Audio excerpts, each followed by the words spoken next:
আমায় পেতে গেলে তেজকে লড়াই করতে হবে, যেমন তরিকে বড় করতে গিয়ে আমিও করেছি। তেজ বসু মল্লিক যদি সত্যি সুধাকে ফিরে পেতে চায় তাহলে সসম্মানে তাকে তার জায়গা ফিরিয়ে দিক, অগ্নি পরীক্ষা দিয়ে নিজেকে নির্দোষ প্রমাণ করুক। তারপরেই আমি ভেবে দেখব যে আমি ফিরবো কিনা।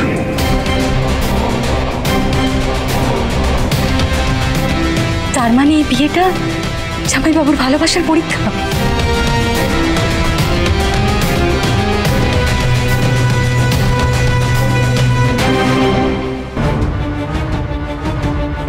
বিনীতা, বিনীতা কোথায় আছো তুমি? বেরিয়ে এসো। বিনীতা, লুকিয়ে থেকো না। I am warning you. আমার কয়টা প্রশ্ন আছে, সেই উত্তরগুলো তোমাকে দিতে হবে, না হলে কিন্তু তুমি বিপদে পড়বে। বিনীতা,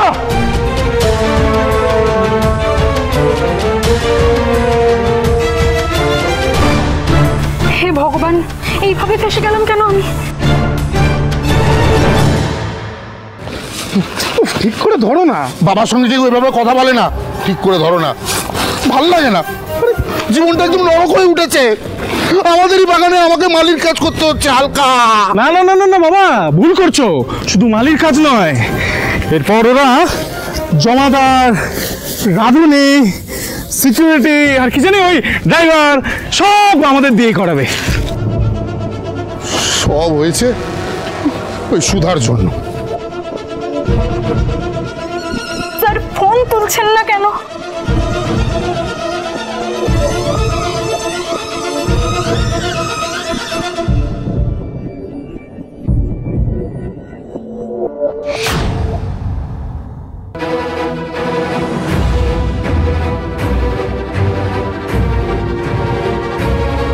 চলুন চলুন।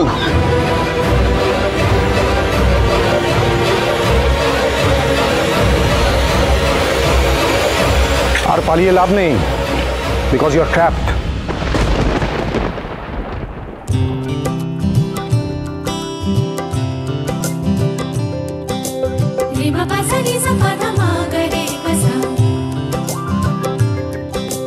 সুরে সুরে ভরে যাক মনের ভাষা। এই শুভ দিন এমনি রঙিনে কেটে যাক, থাক অমলিন হাসিতে রাঙানো পোশাক। শুভ দৃষ্টির বিনিময় হোক, ভালোবাসা বাঁধুক চারখানি চোখ। দুজনের হৃদয়ে জুড়ে থাক, জুড়ে থাক, জুড়ে থাক। রিমা পাসা নিসা পাধা মা গা রে গা সা। সুরে সুরে ভরে যাক মনেরই ভাষা, এ ভাষা, এ ভাষা।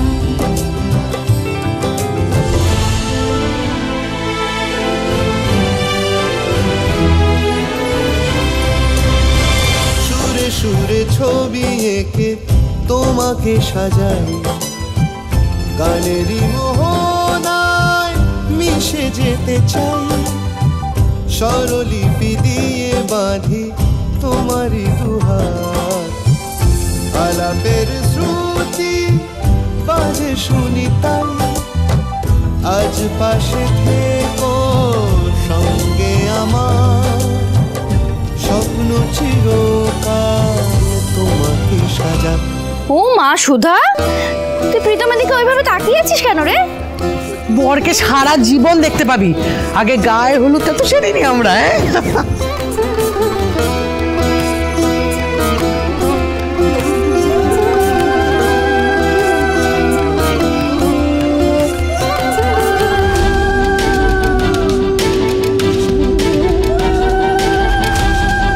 প্রীতমের গায়ে ছোঁয়ানো হলুদটা আমি আমার ননদিনীকে লাগাবো, দাও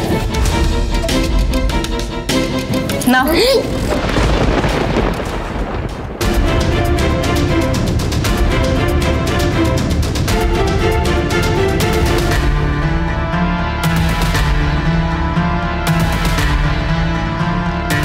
আসলে আমার অ্যালার্জি আছে। সে কি, তোর কবে থেকে হলুদে অ্যালার্জি আছে রে সুদাদি? এই রিসেন্টলি হয়েছে। ডক্টর বলেছে হলুদ গায়ে না ঠেকাতে। আর কেউ বুঝুক আর না বুঝুক, আমি বুঝেছি সুধা। আপনি কেন অ্যালার্জির বাহানায় গায়ে হলুদটা দিতে চাইছেন না? গায়ে কি হলুদ একটুও লাগানো যাবে না? তাহলে তোর নিয়মটাই হবে না রুক্মিণী। তাই তো, বিয়ের আগে কনের গায়ে একটু হলুদ না ছোঁয়ালে হয় নাকি? অসম্ভব। তেজ ছাড়া আমি অন্য কারোর গায়ে ছোঁয়ানো হলুদ কিছুতেই মাখতে পারবো না। হলুদের বাটিটা আমায় দাও, আমার একটা অ্যালার্জির ক্রিম আছে, সেটা মেখে আমি নিজেই মেখে নিচ্ছি।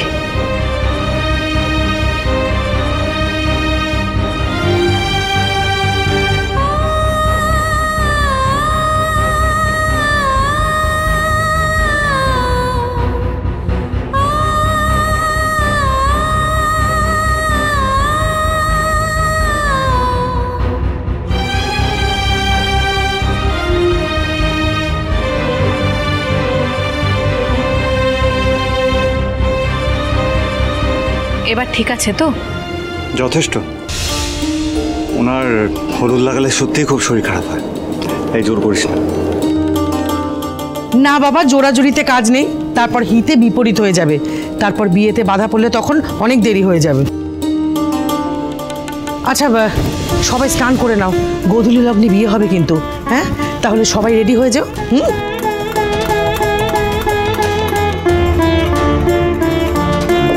জেনে বুঝে আমি সবার সামনে তোমাকে অসম্মান করব, এটা আমি স্বপ্নেও ভাবতে পারি না যে এটা আমি করব তোমার সাথে। আর সেটা আমি প্রমাণ করে দেবো সুধা, কারণ এটা একটা কনস্পিরেসি। আমার বিশ্বাস যদি সত্যি হয় গজানন, তাহলে তেজ ঠিকই বিয়ের আগে প্রমাণ নিয়ে আসবেই। এবার সত্যিটা বলো, ওই নিউজের লিডটা তোমায় কে দিয়েছিল? জানি না, আমি সত্যি কিছু জানি না স্যার, প্লিজ আমাকে বিশ্বাস করুন স্যার। এতদিন চাকরি করে আপনার মতন মিথ্যে বেচা রিপোর্টারের কথা আমায় শুনতে হবে? হ্যাঁ, সত্যিটা বলুন। কিসের সত্যি বলবো? আমি তো বারবার বলছি আমি সব জানো তুমি। কেউ একজন কনস্পিরেসি করেছে আর স্বেচ্ছায় তুমি তাদের হেল্প করেছো। না হলে এমনি এমনি আপনার গাড়ি থেকে অতগুলো টাকা উদ্ধার হলো? ওই টাকাগুলো বেআইনি পথে রোজগার করা নয়, ওগুলো আমার মায়ের সারা জীবনের রোজগার করা সেভিং। মায়ের সারা জীবন জমানো সেভিং তুমি গাড়িতে নিয়ে ঘুরে বেড়াচ্ছ? এটা বিশ্বাস করতে হবে। আশুতোষ বাবু ওর ফোন চেক করুন, তাহলেই বোঝা যাবে কার কথা ওই সব করেছে, কার থেকে টাকা নিয়েছে আর আমার ব্যাপারে এই মিথ্যে খবর রটিয়েছো। কোনো মিথ্যে খবর ছড়াইনি, আমি তো যেটা সত্যি সেটাই বলেছি। কিন্তু তোমাকে এটা বলতে কে বলেছিল?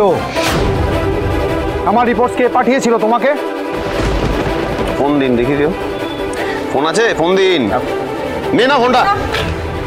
শোনো, তোমাকে একটা কথা বলি, উনি মানহানির অভিযোগ এনেছে তোমার এগেনস্টে। হ্যাঁ, এক্ষুনি চাইলে টানতে টানতে একদম থানায় নিয়ে যাবো।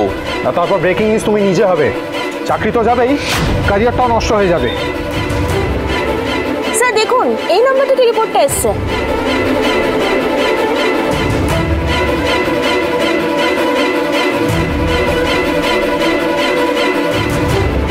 কে? মিচকা। কে? মিচকা। আমার মেচকা মানে ইন্দ্রজিৎ বসু মল্লিক তোমাকে টাকা দিয়েছে এই খবর রটাতে? হ্যাঁ স্যার, ইন্দ্রজিৎ বসু মল্লিকই আমাদের লিস্টটা দিয়েছেন আর ম্যাডামকে বলতে বলেছেন আপনি আমাদের পাঠিয়েছেন।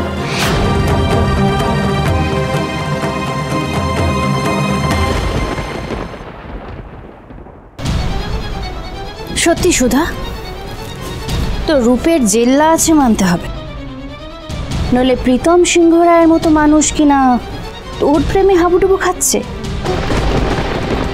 এই ভালোবাসাটা অন্তত টিকিয়ে রাখার চেষ্টা করিস। কি বলতো, 4 নম্বর পাত্র পাওয়া আবার একটু মুশকিল হবে তো। অন্তত এই বিয়েটা টিকিয়ে রাখার চেষ্টাটুকু করিস।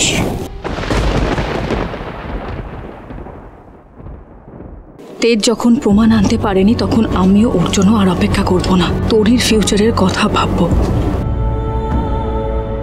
দাঁড়ান। জানি না কি যে হবে,